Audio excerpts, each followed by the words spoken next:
donc un point et deux vecteurs qui n'ont pas la même direction, qui ne sont pas collinéaires, définissent un repère.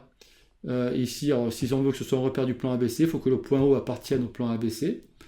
Et il faut que I et J puissent être représentés par deux flèches obtenues à l'aide de points du plan ABC. Donc ça voudra bien dire que ces deux directions sont des directions contenues dans le plan ABC. En fait, l'embêtant avec ce chapitre, c'est que si on l'aborde sans avoir fait d'abord le chapitre de géométrie dans l'espace, eh bien, la notion de plan n'apparaît pas, n'est pas si claire que ça. Donc un plan, si vous voulez, voilà, est défini par un point et deux directions, mais évidemment, vous avez des points qui n'appartiennent pas au plan et qui définissent d'autres directions, hein, à partir de l'origine du repère ici, vous avez d'autres points qui ne sont pas dans le plan, et c'est cette origine et ces points qui ne sont pas dans le plan définissent d'autres directions, et ces directions ne sont pas des directions contenues dans le plan, en fait, si vous voulez. Voilà, origine, et ici on a deux vecteurs hein, pour la base, et en fait pour décrire les composantes d'un vecteur, on n'a besoin que des vecteurs de la base. Hein, pour décrire un déplacement, vous devez dire combien de fois vous faites le premier vecteur de la base et combien de fois vous faites le deuxième vecteur de la base. X et Y sont les composantes du vecteur U. Hein, une fois bien définis, les vecteurs I et J. Donc on a juste besoin de définir deux déplacements non collinéaires, hein, n'ayant pas la même direction. À partir de là, vous allez pouvoir définir tous les vecteurs du plan, qui a pour orientation les orientations définies par I et J. D'accord ? Qui contient ces deux orientations-là, ces deux directions. Et ensuite, pour avoir les coordonnées, les coordonnées d'un point indiquent comment aller de l'origine du repère, et cette fois vous devez ajouter une origine du repère pour pouvoir parler des positions des points, pour parler des coordonnées d'un point, c'est des positions. Là vous donnez une information sur la position, donc il faut considérer un point qui va vous servir d'origine, hein, avec une position 0, 0, et à partir de ce point-là, grâce aux composantes des vecteurs dans la base IJ, vous allez pouvoir décrire des déplacements qui vous permettent d'aller de ce point origine au point grand M considéré dans le plan, et là vous définissez des coordonnées, donc des positions bien précises dans votre plan qui est un ensemble de points. Donc vous précisez où se situent les points que vous considérez sur votre plan. Mais pour préciser où se situe un point dans un plan, eh bien il nous faut choisir arbitrairement un point de ce plan qui va nous servir d'origine. Et donc pour obtenir les composantes à partir des coordonnées, alors c'est trompeur, hein, vous avez bien compris que les composantes sont indépendantes de l'origine du repère, mais si on a des coordonnées, on peut à partir des coordonnées des points malgré tout trouver les composantes du vecteur. Dans ce cas-là, il faut simplement donc point d'arrivée grand B, point de départ grand A. Pour décrire le déplacement qui permet d'aller de A à B, on fait les coordonnées de grand B moins les coordonnées de grand A. Les coordonnées du point d'arrivée moins les coordonnées du point de départ. Alors évidemment, hein, vous voyez, ici, si je veux aller de grand C en grand E, j'ai nullement besoin de considérer le point grand O. Une fois que j'ai le vecteur AB et le vecteur AC, eh bien, je peux dire que pour aller de C à E, ici, je fais une fois le vecteur AB. Vous voyez, le vecteur AB, c'est 3 carreaux vers la droite. Bien là, je fais bien 3 carreaux vers la droite, plus une fois le vecteur AC. Et donc, je peux écrire que CE est égal à une fois AB plus une fois CE. Donc je peux écrire que les composantes du vecteur CE, c'est 1, 1. Et je n'ai pas besoin d'avoir défini une origine, un point grand O, pour trouver les composantes du vecteur CE dans la base AB, CE. Donc ce nombre-là m'indique combien de fois je dois faire le premier vecteur de la base, et ce nombre ici m'indique combien de fois je dois faire le déplacement défini par le deuxième vecteur de la base pour aller du point grand C au point grand E. Voilà. Alors ensuite, qu'est-ce que l'on a ?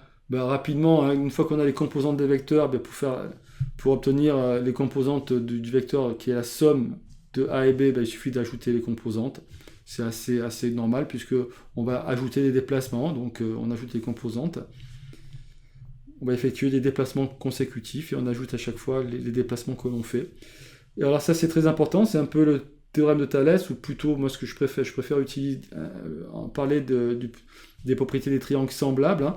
Imaginez, vous avez donc un vecteur A qui est obtenu en faisant x fois le vecteur i plus y fois le vecteur j. On se déplace x fois dans une direction et y fois dans une autre. Vous obtenez le déplacement associé au vecteur A. Ben, si maintenant vous faites k fois le déplacement associé à i plus k fois le déplacement associé à j, vous allez obtenir un déplacement qui est égal à k fois le déplacement défini par petit a. Donc c'est ce qui est écrit ici. Et du coup, quand vous avez un vecteur a de composante x, y, pour avoir le déplacement qui correspond à faire k fois le vecteur a, eh bien, il suffit de multiplier par k les composantes. Donc ça, c'est très important. Hein. Alors, le critère de collinéarité qui va beaucoup nous servir quand on va chercher les équations cartésiennes de droite. Quand vous avez les composantes, attention, x et y, ici, ce sont des composantes. Hein. Ce sont des variations, de coordonnées, hein, en réalité.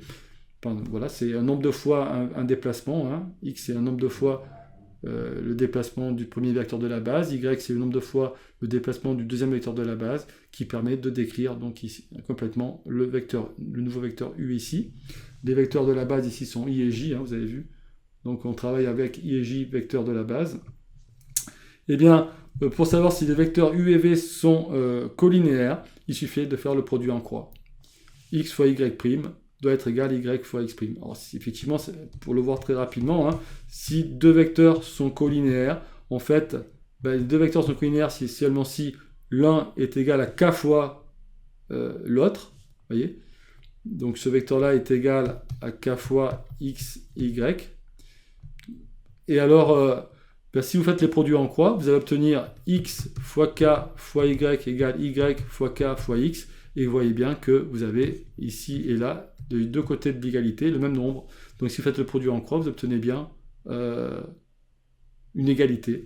Et c'est comme ça qu'on vérifie que les deux vecteurs ont la même direction ou pas. Voilà, et alors dans un repère cette fois orthonormé, c'est important de savoir ce qu'est un repère orthonormé. C'est un repère dont les vecteurs de la base ont des directions orthogonales. Donc, enfin, des directions perpendiculaires, ils sont orthogonaux, donc les directions sont perpendiculaires et les vecteurs sont orthogonaux, c'est plus ça qu'il aurait mieux valu marquer des directions perpendiculaires ici. Bon, sinon vous l'écrivez comme ça, hein, voilà. Donc I est orthogonal à J. De même, ici on aurait pu écrire, plutôt que d'écrire collinéaire, on aurait pu écrire que U est collinéaire à V. Alors faites attention quand on écrit U collinéaire à V, il ne faut pas dire parallèle, il faut dire collinéaire. Deux vecteurs ne sont pas parallèles. Les droites sont parallèles, on peut écrire que la droite D est parallèle à la droite D'. On utilise le même symbole ici, mais ici il se lit parallèle, et ici il faut lire collinéaire. Donc deux vecteurs collinéaires en même direction. Et si vous avez deux vecteurs de base qui sont orthogonaux et qui ont des normes égales et égales à l'unité de longueur, eh bien, on va pouvoir parler de la longueur de la flèche qui représente le vecteur. Alors, vous avez, comme les vecteurs de base sont orthogonaux, vous allez avoir un certain nombre de fois le vecteur i, plus un certain nombre de fois le vecteur, ici, xi, en fait. Ici, vous avez un vecteur qui est yj. Ces deux vecteurs sont donc des directions orthogonales. Et donc, si vous voulez calculer la longueur de la somme de xi plus yi, donc le vecteur ici qui a pour composante x et y, eh bien, vous allez pouvoir utiliser Pythagore. X carré plus y carré vous donne le carré de la longueur de l'hypoténuse, donc le carré de la norme du vecteur u, qui est égal à xi plus yi. Vous en prenez la racine carrée, vous avez la norme du vecteur, ou la longueur d'une flèche qui pourrait représenter ce vecteur.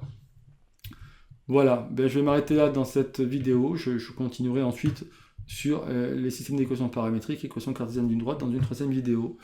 Je vous remercie de votre attention.